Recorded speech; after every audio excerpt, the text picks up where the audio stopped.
자, 오랜만입니다. 예, 과학하고 앉아있네 원종우 씨 나오셨습니다. 안녕하세요.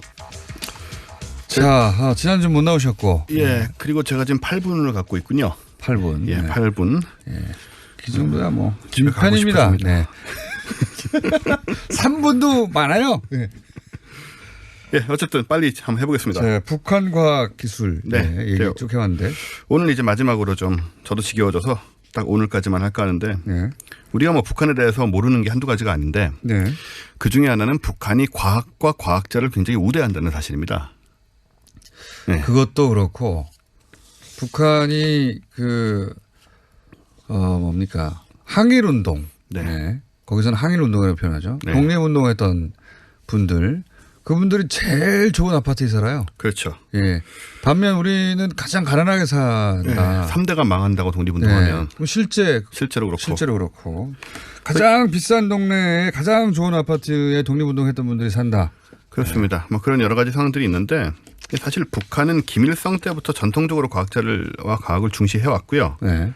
김정일 시대 말기 2010년에 이제 북한의 사회주의 헌법 27조 새로 바뀐 네. 27조에 이런 말이 있어요. 헌법에 국가는 언제나 기술 발전 문제를 첫 자리에 놓고 모든 경제 활동을 진행한다. 오. 헌법에 이르게 명시될 정도로 중요하게 생각을 하고 그런 다음에 이제 김정은 시대가 금방 되지 않았습니까? 네. 훨씬 더 강화가 되죠. 더 강화된다. 네. 네. 일단 김정은 집권 이후에 그 평양에 과학자 교육자 아파트들을 짓고 네. 아파트들의 이제 과학자들을 우선 배정해주기 시작을 합니다. 그전에는 과학자들이 생활이 그렇게 좋지는 않았어요. 할 일도 많고 사회적 존경 정도로 얻었지. 그렇죠. 그런 식이었는데. 경제적 부를 가진다든가 이런 건 뭐 불가능했는데. 그렇습니다. 지금 이제 그런 것까지 얻어. 제일 좋은 아파트를 또 주기 시작했습니까? 말하자면. 그렇죠. 그래서 이제 그 부모들이 예. 애들 키우는 부모들이 이 자연과학 전공하면 이제 10년에 걸친 군사복무도 면제가 되고 또 좋은 집을 얻어서 좋은 배급 받고 살 수 있기 때문에 아이들을 과학자로 키우고 싶어하는 게 요즘 유행입니다. 북한에. 2002년에 우리 그 부모들이 축구 비슷한 거죠. 예. 축구학교 대거 아이들 데리고 가고 김연아 선수 이후에 빙상 대거 하려고 한 것처럼. 그렇습니다. 아하. 대부분이 이제 좀 실망을 맛보셨을 텐데. 굉장히 타고난 재능이 필요한 그럼요. 영역인데. 예. 어쨌든 그렇죠. 그렇게 하기 시작했다. 예. 그리고 눈에 보이는 것들이 굉장히 많은데요. 예를 들어서요. 2015년에 이제 과학기술 전당이 평양에 세워지는데 예. 이게 과학전자도서관하고 대중대상의 과학관 합친 거라고 보시면 돼요. 근데 10만 평방미터의 건물에 500명이 숙식할 수 있는 23층 숙소까지 만들어 놓고 굉장히 화려하게 지어놨습니다. 이런 이제 과학관 같은 걸 또 지었고요. 네. 그 없는 살림에 당시에. 과학관. 네. 저는 이제 한번 들어가 보고 싶죠, 안에. 그 전시를 어떻게 했는지 궁금한데 과연 그 세련되게 했을지 아니면 좀 촌스러울지 그 되게 보고 싶은 마음이 있고요. 그 다음에는 이제 과학자들을 위한 주택단지 건설이 이제 아까 말씀드린 것처럼. 위치가 중요하죠, 위치가. 이게 사실은. 다 평양의 그 대동강변이라든가 굉장히 좋은 데 다 위치하고 있습니다. 평양의 명동은 여명거리라고. 그렇죠. 예. 이게 싱가포르 아니야라고 싶을 정도의 그 큰 높은 빌딩들이 최근에 지어져 가지고. 예. 이것도 그래요. 네. 여기도 그런데 일단 몇 군데가 있습니다. 2013년 이럴 때 지었던 은하과학자거리니 뭐 위성과학자 주택지구 이런 데는 낮은 아파트 단지 정말 말 그대로 주택 단지인데 2015년에 이제 미래과학자 거리가 대동강변에 완공이 되죠. 예. 이거야말로 홍콩이나 상하이를 방불케 하는 이제 흑백사진이긴 합니다만은 압니다. 그 여명거리예요. 예. 이게 여명거리가 아니고 예. 여명거리 아니에요? 예, 이게 미래과학자 거리고요. 아. 예. 여명거리와 여명거리 비슷하죠. 이상으로 굉장히 화려하게. 거의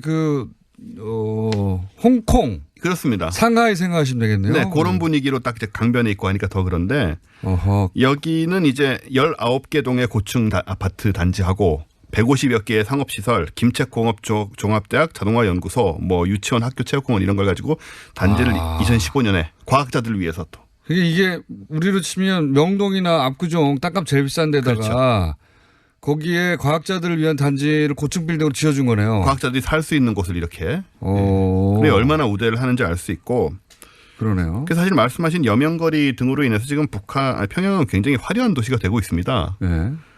근데 이제 물론 이제 이런 걸 지은 거는 좀 핵과 미사일 기술 개발을 좀 독려하기 위한 것도 있지만 이 고립된 북한 체제에서는 독자적인 과학기술 개발이 굉장히 중요하잖아요.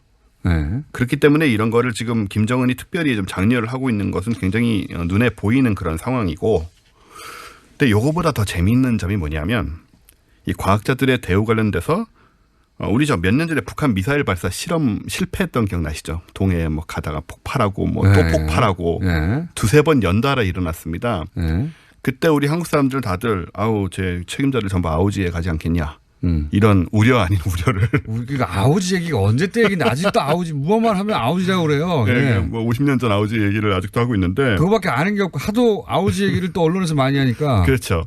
그래서 아우지 탄광으로 가서 이제 강제 노동을 하고 있다라는 식으로 상상을 했는데. 아직도 아우지 탄광이 있나 모르겠어요. 모르겠어요, 저도. 그것도 그 사실 자체도 모르겠어요. 예. 근데 그런 일이 일어나지 않습니다. 왜냐하면 북한은 전통적으로 과학적 실패에 아주 관대한 문화가 있어요. 아니 그 모든 그 과학적 발전이 실패 없이 이루어지는 경우가 없죠. 당연합니다. 그건 너무. 근데 이런 나라가 생각보다 많지 않습니다. 우리나라도 이렇지 못해요. 아 그래요? 예, 우리나라도 그러니까 좀 설명을 드리면 북한에서는 김일성 초기부터 과학은 실패를 통해 성장한다는 사고방식이 완전히 뿌리가 박혔어요. 그래서 과학자들이 실험이나 연구를 하다가 실패하는 것에 대해서 거의 책임을 묻지 않습니다. 다시 하게 해줘요, 계속.